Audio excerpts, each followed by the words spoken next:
Hi friends, welcome back. இன்றைக்கி ஒரு coconut rice பண்ண போகிறேன். கீ போட்டுக்கலாம்.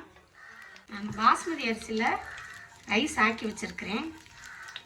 பாஸ்மதி அரிசி இல்லைன்னா பச்சரிசி கூட போட்டுக்கலாம். தேங்காய் எண்ணெய் ஊற்றுறேன்.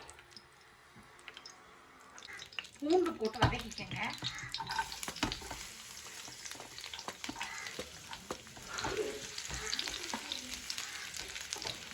இதுக்கு தேங்காய் எண்ணெய் தான் ரொம்ப நல்லாயிருக்கும்.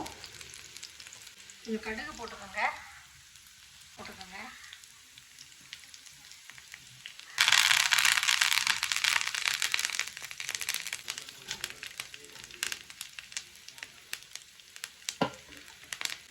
எல்லாத்தையும் நல்லா தேங்காய் எண்ணெயில் ரோஸ்ட் பண்ணிக்கோங்க.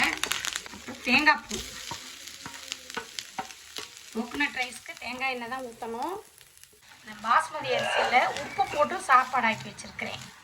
பாஸ்மதி அரிசி கரெக்டாக தண்ணி வச்சு 1:2 ரேஷியோவில் கரெக்டாக தண்ணி வச்சு சாப்பாடு ஆக்கி வச்சுக்கோங்க. இப்போ பாருங்கள், இந்த டெய்லி என்ன சாப்பாடு செய்யணும், என்ன குழம்பு வைக்கணும்னே லேடிஸ்க்கு ஒரே கன்ஃபியூஷனாகவே இருக்குது. இந்த மாதிரி வெரைட்டி ரைஸ் செஞ்சு கொடுங்க, குழந்தைங்களுக்கு ரொம்ப பிடிக்கும். இதுக்கு ஒரு உருளைக்கிழங்கு இருந்தால் போதும், இல்லை மட்டன் ஃப்ரை, சிக்கன் ஃப்ரை இருந்தால் கூட ரொம்ப டேஸ்டியாக இருக்கும்.